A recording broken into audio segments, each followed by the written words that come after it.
ঠাকুর মা ও স্বামীজির চরণে প্রণাম জানিয়ে আজকে পাঠ শুরু করছি। আজকে স্বয়ং মা বলছেন যে শত্রুর সঙ্গে কিভাবে ব্যবহার করতে হয়। মা বলছেন, তুমি ঠাকুরের সন্তান, তুমি শত্রুর সঙ্গে মিত্র ব্যবহার করিবে, ইহাতে ঠাকুর তোমার মঙ্গল করিবেন। সময়ে সবই সহ্য করতে হয়, সময়ে ছাগলের পায়েও ফুল দিতে হয়। ঠাকুরই সব, তিনিই গুরু, তিনিই ইষ্ট, তিনিই পুরুষ, তিনিই প্রকৃতি। সারা জীবন পরের দাসত্ব করা, পরের মন জোগানো, এ কি কম কষ্টের কথা? মুক্তি তো প্রতিক্ষণে দেওয়া যায়, কিন্তু ভক্তি ভগবান সহজে দিতে চান না। যার আছে সে মাপো, যার নেই সে জপ। কাজই লক্ষ্য, কাজে দেহ মন ভালো থাকে, এক দণ্ড কাজ ছেড়ে থাকা উচিত নয়। তোমরা ঠাকুরকে ডাকো, তিনি সব করবেন। চাঁদ মামা সকলের মামা।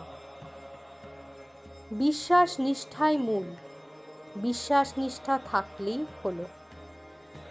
নিজের ব্যক্তিত্ব ভুলে গিয়ে স্বরূপত বুঝতে চেষ্টা করো। কথা সত্য হলেও অপ্রিয় করে বলতে নেই, শেষে ওইরূপ স্বভাব হয়ে যায়।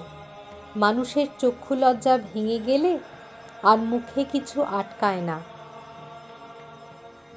কাজ আর কার, কাজ তো তারই, সর্বদা কাজ করতে হয়, কাজে দেহ মন ভালো থাকে। দেখো, স্ত্রীলোকের লজ্জাই হলো ভূষণ। মনে করবে এ ঠাকুরের সংসার, তুমিও ঠাকুরের। ঠাকুরের সংসারে ঠাকুরের কাজ করো। আমার শরৎ যেমন ছেলে, ওই আমজাদও তেমন ছেলে। দেখো, সব বানিয়ে বানিয়ে চলতে হয়। ঠাকুর বলতেন, স স স, সব শুয়ে যাও, তিনি আছেন। সর্বদা তরে জানবে যে ঠাকুর তোমাদের পেছনে রয়েছেন, আমি রয়েছি, আমি থাকতে ভয় কি? দেখো মা, শরণাগত হয়ে পড়ে থাকতে হয়, তবে তো তার কৃপা হয়। সময়ে সব হয়, অসময়ে কিছু হয় না। ব্যস্ত হলে চলবে না, ধৈর্য ধরে থাকতে হয়।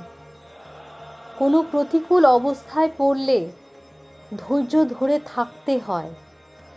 ওই অবস্থায় ভগবানের ওপর বিশ্বাস রেখে স্থির থাকতে পারলে কল্যাণ হবেই হবে।